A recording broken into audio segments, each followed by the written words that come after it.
Good evening, everyone. I'm just here to have a little bit of discussion and end it with a little bit of brief guided meditation on just some things that I was thinking about yesterday while making dinner. And I was just frying something simple on the stovetop in a pan using cooking oil, as you do. And I was thinking back to when I first really learned how to cook, which really wasn't that long ago, I'm sad to admit. But thinking about when I first learned to cook and I would put the oil in the pan, the food in the pan, and then I'd turn the pan on, right? And I'd immediately start stirring. So I was not giving the food enough time to cook. It would take forever because I'd continue to stir. I wouldn't just let it sit. And then over time, I learned to let the food sit in the hot pan, in the hot cooking oil, wait for it to sizzle a little, and then stir occasionally. And then I'd end up with a much faster cooked and tastier meal, right? And it was really all down to the power of observation. So rather than being focused on, oh, I just need to get this done, it was a matter of observing what was happening in that moment so that I was able to better make a meal. So this kind of just got me thinking about, um, it's kind of like the same thing with creating art. Like it really all comes down to power of observation, and some people might claim talent also. But for those of you that don't know, I was an art student and I'm still a working artist. And, I kind of just learned how to be a draftsman and to draw really well over the course of a few years. And I started off just really wanting to be good at drawing, and I wasn't. And when I really allowed myself time at school to just kind of be alone and isolated and really just give my whole energy and focus into observing not just maybe the still life in front of me, but taking moments to step back away from the piece I was working on to really just look and see the bigger picture, right?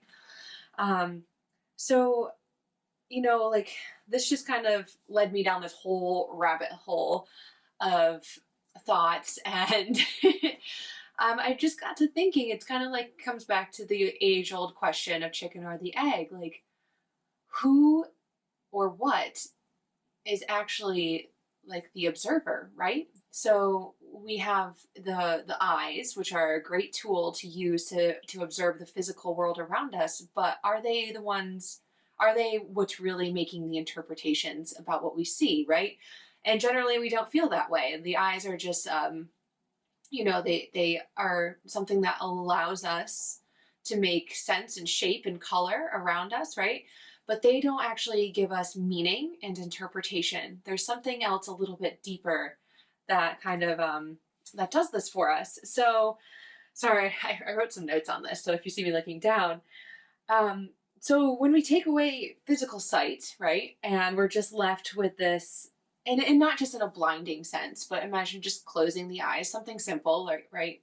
Um, what exactly are we observing? The obvious answer is darkness, right? The back of the eyelids, the eyes are shut. Maybe some people might say nothing. But when we allow that inner observer to really continue its observation, even though we're taking away the physical world, what starts to appear, right? And this kind of, this is like the basic tenet of meditation, and the whole reason that we come to the mat and practice yoga asana, or the physical aspect of yoga, is to prepare the body for jnana yoga, which is the yoga of meditation and stillness and calming and balancing through the mind. And this helps us to specifically tune into the Ajna chakra, which is our third eye chakra right here. And, this energy center is kind of not defined by, but works with the pineal gland, which is an organ of the brain, and it sits just around in this area here, inside the brain. And it's associated with vision because not that it has to necessarily do with the eyes and what we see, but that it might be associated with our dream state, right? The pineal gland is responsible for producing melatonin within the body and can actually help set the body circadian rhythms, so the rise of the moon and the setting of the sun, right? Because as we see the sun start to set and the moon begin to rise, the pineal gland gets working, producing melatonin to prepare the body for sleep. And sleep, generally, for some, most, not all, usually leads to a dream state. So that's where we get this vision quality. And the word Ajna in Sanskrit translates to receive, to command, or beyond wisdom. So it's kind of like a loaded translation, right? So it's allowing us to be able to see what is beyond and maybe glean some wisdom from that, right? But I also like that it means to command. So there is some, there's a driven purpose behind it. It's not just like, oh, I'm going to shut my eyes and have these visions and solve the world's problems and just become enlightened. Like, no, there has to be a little bit of effort. And, it's a meditative experience is it just doesn't come immediately. It's something that you, like yoga, need to maintain a practice with.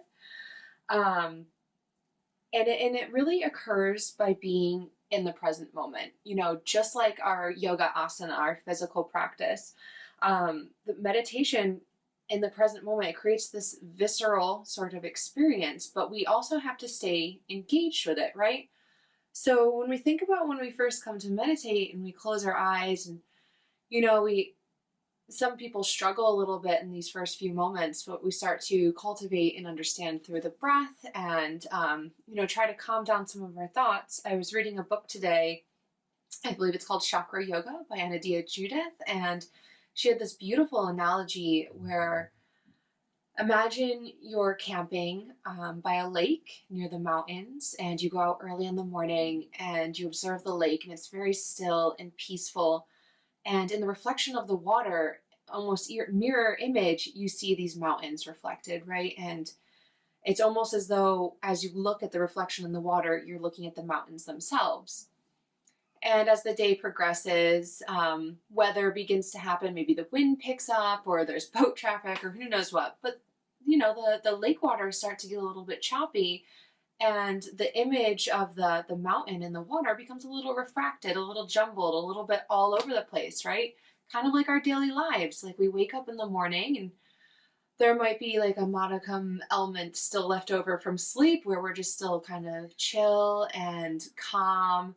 And then as the day goes on, the to-do list piles up, work, school, kids, partners, animals, like all of the things, they start to pile on and sort of kind of, take us away from this balanced, this mellowed out state.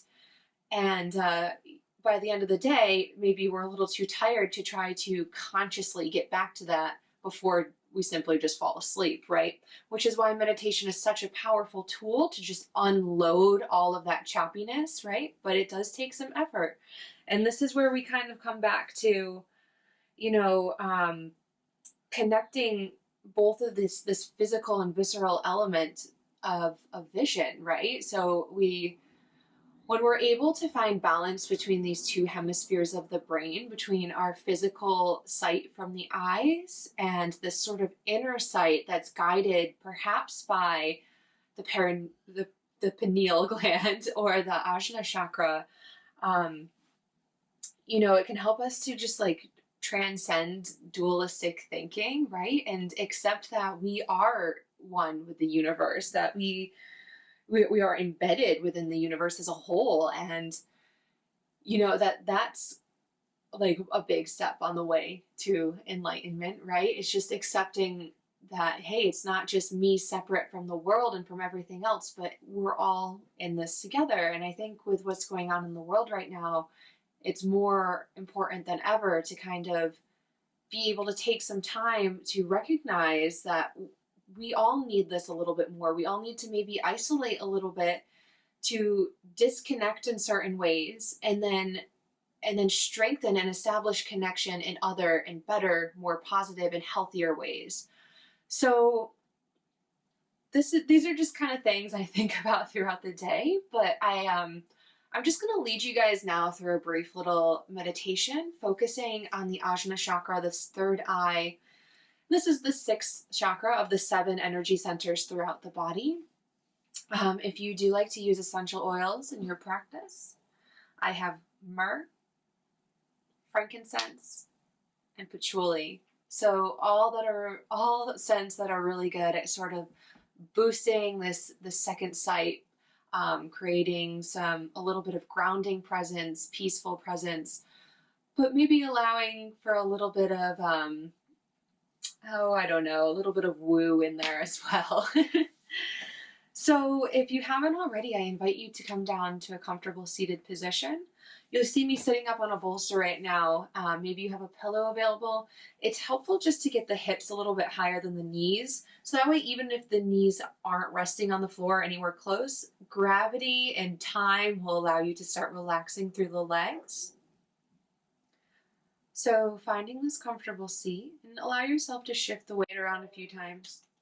Shake out the hands, roll the shoulders a time or two. Maybe do a couple of dips with the neck, side to side, gently and slowly. Maybe some little half circles. And then taking a big breath in, we're going to go nice and tall through the spine. And then exhale, just softening down. Shoulders release, belly release. We don't need to be holding it in while we're sitting here. So the spine, we're relaxed, but the spine is still tall. And then you can just very subtly tuck the chin in toward the chest. Your hands today can rest on the legs, whether you want the palms to face down, keeping the energy within your center here, or maybe you want to share a little bit of this energy. You can have the palms to face up. Maybe you'd like to take a mudra, a hand position here. Your choice. But begin to soften and close the eyes. Acknowledge the natural pace of breath, the gentle rise and fall of the chest. And before we start to go deep into the breath here, I want you to go ahead and just check in with your environment. What sounds you hear, what you may smell, maybe the temperature of the air, the dryness or humidity. And then check back in with the body, just noticing or acknowledging if you started to clench up anywhere, particularly the hips and shoulders, maybe clenching through the jaw. Soften through the jaw, swallow, and then gently place the tip of your tongue just behind your front teeth on the roof of the mouth. You don't have to be pressing it in too hard. This will just kind of help you from getting too much saliva in the mouth and to help keep the jaw relaxed.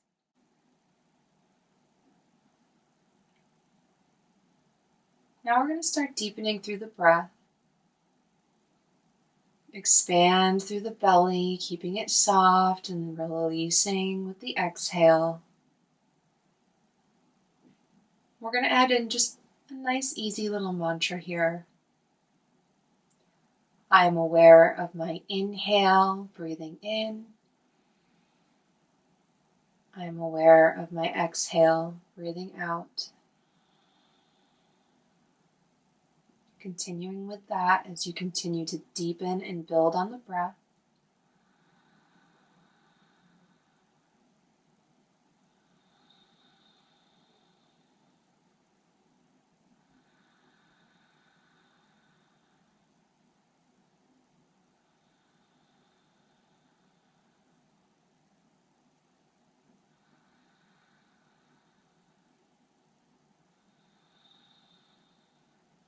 I'm aware of the inhale.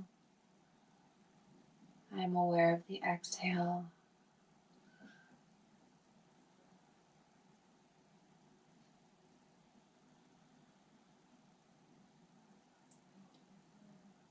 Using several rounds, Slowly begin to taper off the breath, tapering off your control, and allowing the breath to become a little more gentle and natural.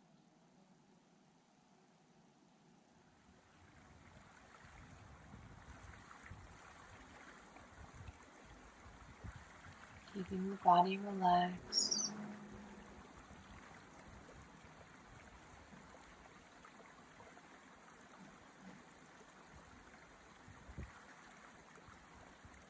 And then I'd like you to begin visualizing that lake in the mountains. You're sitting at the edge of the lake. It's late afternoon.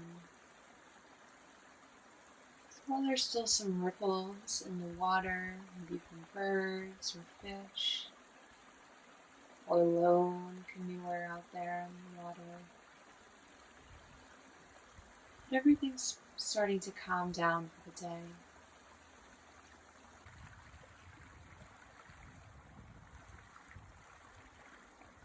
You can smell the pine trees and hear the little waves lapping at the shoreline. But their sound becomes fainter and fainter as the water begins to still.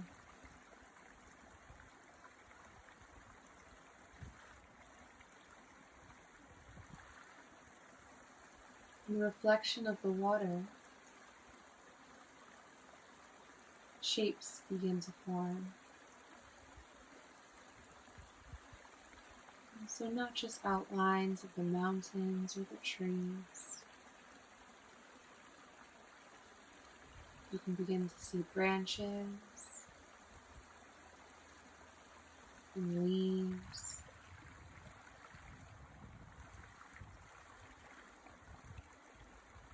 And the softening colors of the sky as the sun sets in the distance beyond the mountains.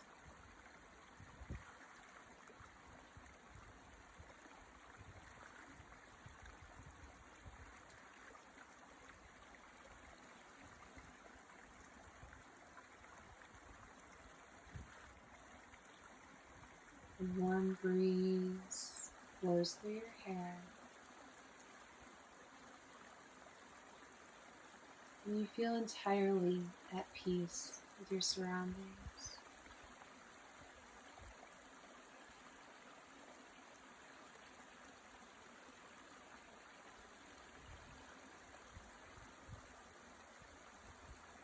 Finally, the surface of the lake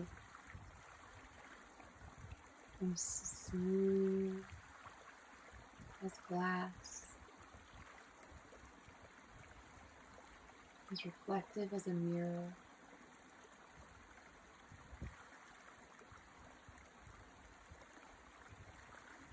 And in it, you can see your own face looking back at you.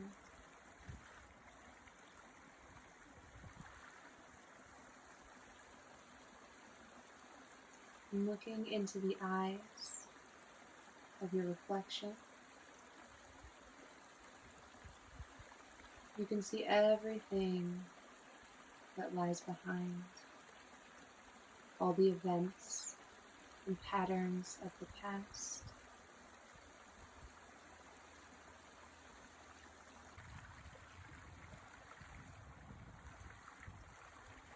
With no judgment, no regret, and no longing.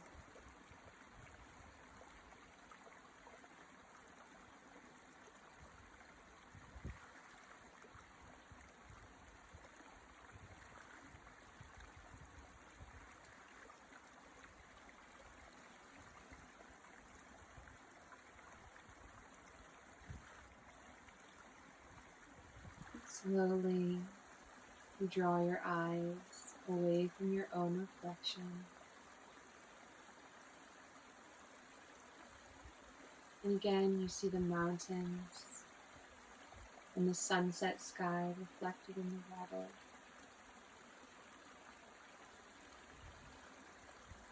And within that, you see possibility of the future, of experience, choices.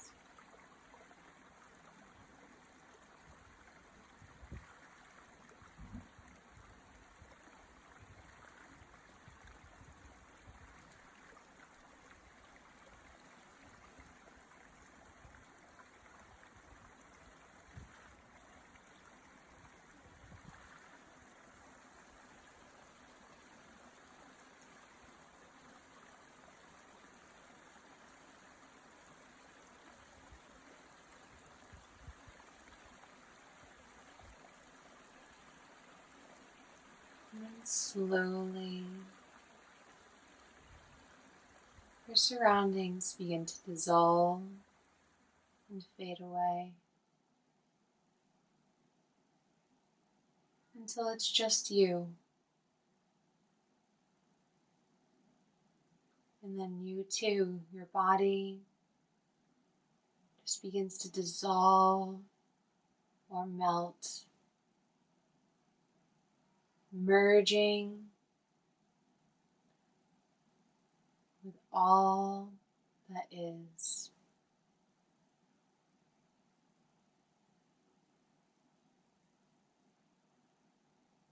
You're not afraid. You know you're safe. And you tell yourself, I am open to receive.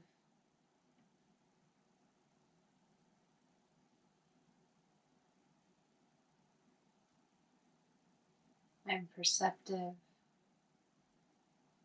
and intuitive.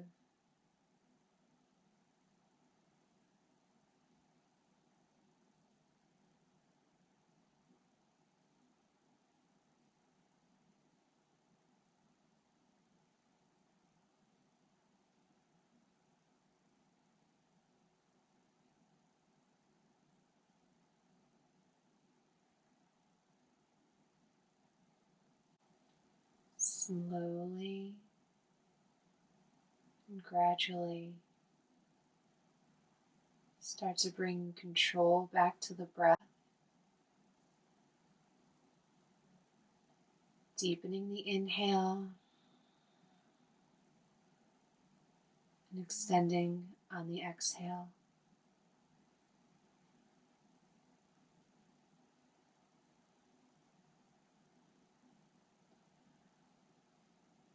Bringing your presence back to your body.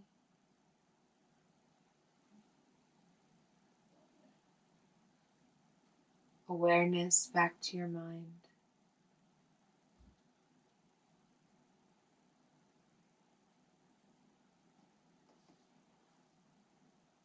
Each round of breath growing fuller.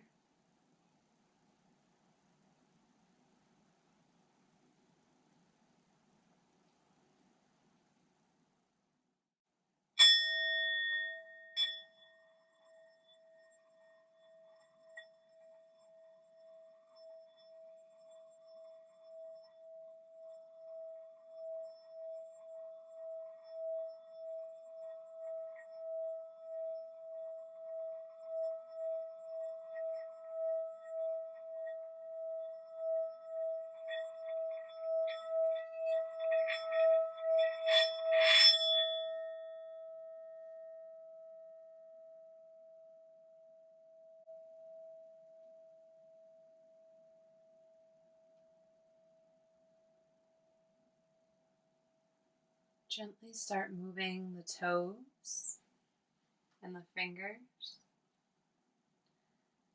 Perhaps dipping the head down, rolling the chin from side to side.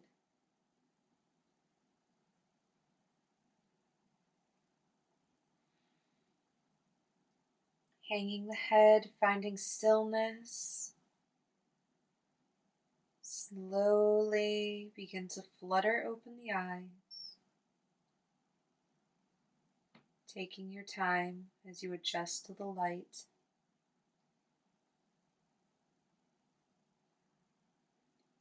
Inhale, bringing your head back through center, and the hands into the heart. Taking a deep breath in for a round of Om. I